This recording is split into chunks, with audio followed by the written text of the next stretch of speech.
Les habitants de mon pays ont désespérément besoin de la paix. Mais comment construire la paix sur des fausses communes? Comment construire la paix sans vérité ni réconciliation?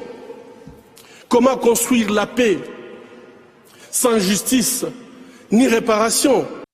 L'armée rwandaise et ses acolytes de la FDL, il faut le dire aussi, ont commis un génocide à la fois contre les Hutus réfugiés au Zaïre et contre les Congolais, les Zaïrois de l'époque.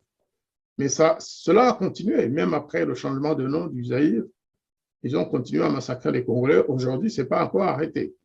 Ceux de nos compatriotes qui pensent qu'en faisant l'économie du rapport mapping, qu'en ne dénonçant pas le génocide commis par le FPR au Congo, que ce serait la meilleure voie pour aller vers la réconciliation, ils se trompent lourdement. Surtout ceux qui sont en exil, et qui sont menacés tous les jours pour diverses raisons, qui sont assassinés, qui sont enlevés, qui sont harcelés et persécutés tous les jours. Et parmi nous, il y en a qui osent dire qu'il ne faille pas parler du mapping report, donc de ce rapport qui fait l'état de tous les massacres, de tous les incidents au cours desquels le FPR de Paul Kagame a massacré les Rwandais et aussi les Congolais, surtout en région du Kivu, mais aussi dans certaines autres régions, dans le Kasaï, dans le Shaba, et dans le Haut-Congo et ailleurs. Donc, quand je dis Shaba, je dis le Katanga. Eh bien, ce n'est pas le moment de lâcher prise. C'est au contraire maintenant que nous devons dire toute la vérité. On ne peut pas se battre contre un gouvernement qui assassine les jeunes gens au Rwanda, contre un gouvernement qui vient nous enlever, nous kidnapper à l'étranger. On ne peut pas passer son temps à dénoncer ces crimes. C'est vrai qu'il faut aussi les dénoncer, mais si on cache, si on ne veut pas l'accuser de la pire des ignominies qu'il ait commises, hein, eh bien, en fait, on aura été complaisant, voire même complice avec ce gouvernement qui a réellement commis des crimes de guerre, bien sûr, des crimes contre l'humanité et des crimes de génocide. Lorsque le rapport mapping a été annoncé pour la première fois, c'était en août 2010. Et puis, ça a fait beaucoup de bruit. Le Rwanda s'est déchaîné. Ils ont remué ciel et terre pour essayer d'arrêter ce rapport qui était en voie de sortir, en voie d'être publié. Ils n'ont pas échoué totalement parce qu'ils ont obtenu que le rapport soit revu. Le premier rapport mapping annonçait qu'il y avait eu un génocide. Il n'y avait pas de doute, il n'y avait pas de oui, mais il faut un tribunal. Non. Le rapport concluait qu'il y avait eu un génocide.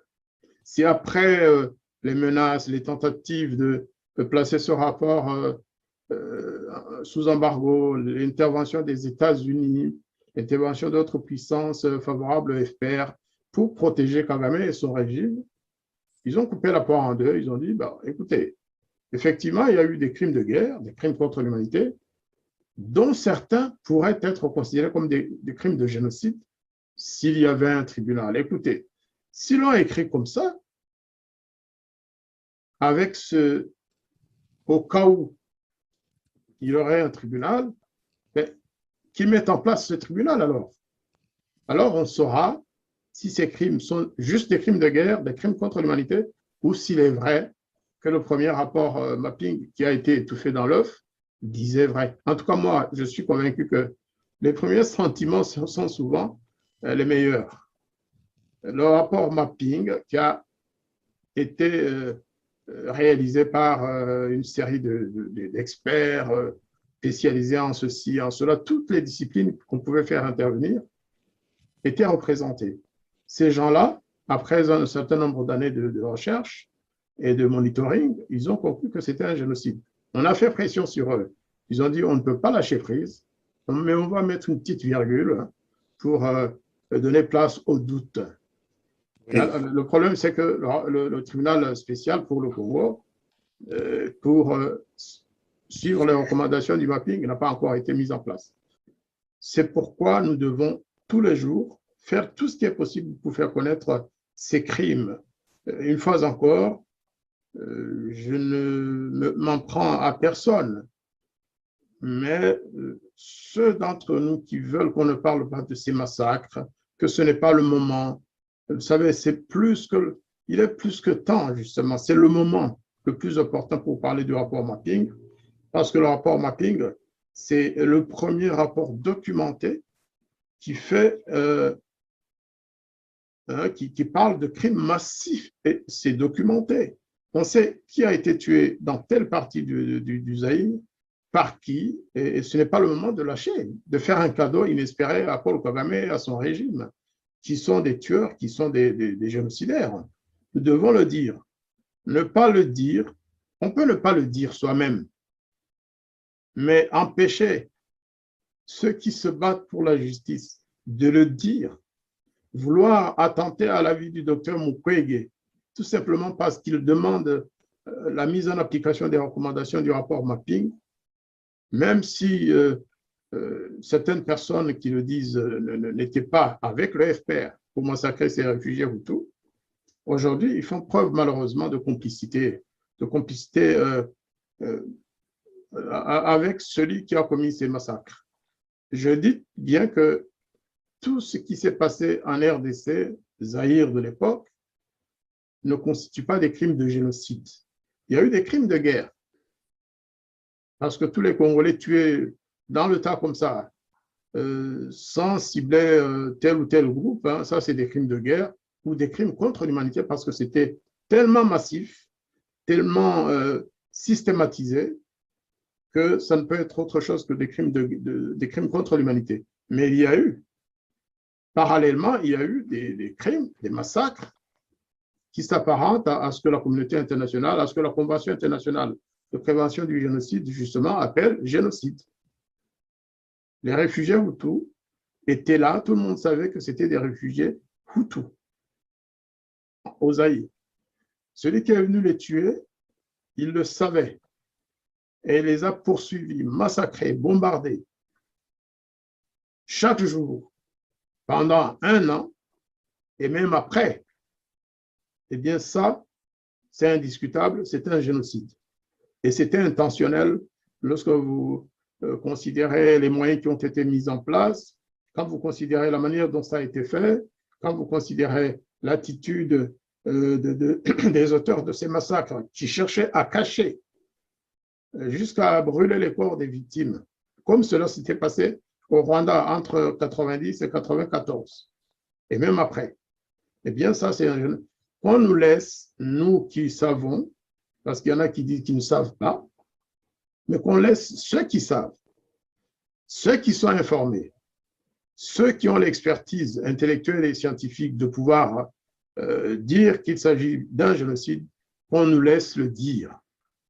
Que certains ne viennent pas pleurnicher en disant « oui, mais en ce faisant, vous mettez à mal les Tutsis ». Non, non, non, non, non, les Tutsis ne sont pas responsables de ce génocide, que ce soit clair, que ce soit entendu. Les Tutsis, que ce soit ceux du Rwanda, que ce soit ceux qui venaient de rentrer d'exil, qui n'ont pas participé à ces massacres, ne sont pas concernés, ne sont pas des auteurs de crimes auxquels ils n'ont pas participé. Donc, il s'agit bien d'auteurs bien identifiés. C'est l'armée du FPR. C'est leur chef, ceux qui ont conduit les troupes au Congo, Kabarebe en tête, bien sûr, mais aussi ceux qui avaient l'autorité sur Kabarebe et les troupes rwandaises faisant la guerre au Congo. Mais il y avait aussi un autre objectif, hein, même si on n'en parle pas souvent. Rappelez-vous de la prestation du président Bizimungu devant une grande carte Mappemonde, je pense, ou alors une carte affichée au mur, où il dessinait les contours frontaliers du Rwanda. Et une grande partie du Kivu, Bukavu et le reste, le nord, était, disait-il, faisait partie intégrante du Rwanda. Donc, il y avait aussi un objectif de conquête. Et vous savez, les colonialistes ou les autres conquérants, quand ils attaquent pour reprendre leurs terres, ils ne font pas dans le détail. Hein. Ils ont tué aussi pour supprimer les populations de ces régions en vue probablement de les remplacer par des populations rwandaises. Ça aussi, il faut le dire. Et ce n'est pas non plus quelque chose qu'on n'a pas documenté. Eh bien, nous avons encore l'image du président Bizimungu. Avait-il pris l'initiative de le faire? Je ne sais pas. Mais en tout cas, il parlait au nom de la République rwandaise. Tout ça entre en ligne. On doit tenir compte de tout ça. Ça ne peut pas juste être toujours les mêmes qui pleurent, les mêmes qui ont la mémoire ou le droit à la mémoire, les mêmes qui ont la justice. Tous les Rwandais, tous les Congolais ont les mêmes droits, juste les mêmes droits en tant qu'êtres humains. Eh bien, il faudra bien qu'un jour, le gouvernement congolais écoute sa population, surtout la population de Bukavu et des autres régions du Kivu. Mais il faudra aussi qu'on écoute la voix des familles des réfugiés rwandais qui ont laissé plus de 300 000 membres de leur famille dans les forêts équatoriales parce que le Rwanda, malheureusement, ne peut pas. Le Rwanda ne peut pas accepter pour lui, pour le gouvernement de Kagame, il s'agissait de Hadouille. Ce sont des ennemis qui ont été tués. Et ces enfants que vous voyez sur les photos, couchés par terre, avec les mouches partout, ces femmes, ces vieilles femmes et tout, pour Kagame, c'était des Hadouilles. Le 1er octobre 1994, je l'ai entendu les appeler Washenzi. En parlant des réfugiés rwandais, s'il vous plaît, hein, le vice-président d'un pays qui dit que ces réfugiés sont des Washenzi. Donc, bon à éliminer, bon à tuer, sans remords. La Belgique est de cela aussi est connu parmi les autres puissances, qui ont fait tout ce qui est possible pour que les rapports sur les crimes du FPR ne sortent pas. Nous le savons, c'était les États-Unis, c'était la Belgique, c'était l'Angleterre, c'était l'Australie. Aux Nations Unies, on connaît les positions des uns et des autres. Donc, qu'aujourd'hui, Paul Kagame, ivre de ses victoires multiples en RDC, en Centrafrique et maintenant au Mozambique, eh bien, il se considère comme un Napoléon naissant qui peut se comporter comme le plus vulgaire des dictateurs et il pense vraiment qu'il peut avoir raison de tout et sur tout le monde. C'est maintenant peut-être le moment de penser que tout cela va révéler sa vraie nature. C'est le moment ou jamais de bouger, de parler, de s'exprimer, de dire les choses. Tous alors, hein, là, il n'y a même pas d'ethnie. Non. Paul Kagame fait du mal à tout le monde. Si vous allez voir aujourd'hui tous ces jeunes qui sont en prison, tous les jeunes qui disparaissent, c'est des Hutus et c'est des Tutsis. Donc, j'en appelle vraiment à la solidarité de tout le monde pour que la vérité soit dite. Pour que, d'ailleurs, on commence par le crime des crimes qui a été commis par le FPR. Les massacres qu'il a commis depuis octobre 1990 jusqu'à aujourd'hui.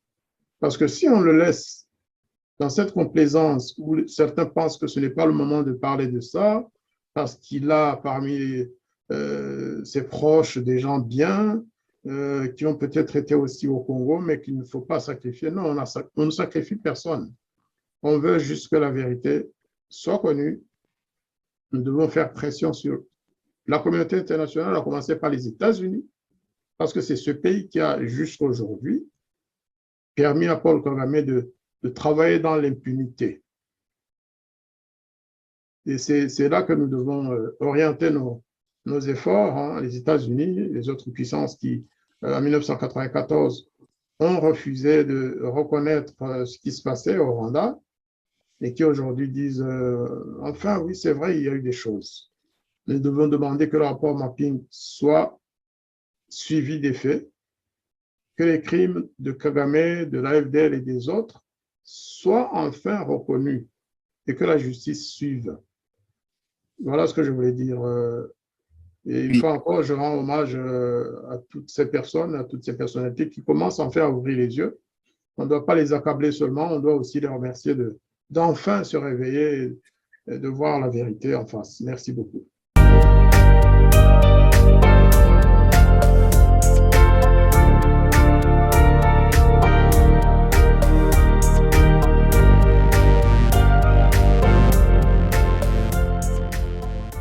Les habitants de mon pays ont désespérément besoin de la paix.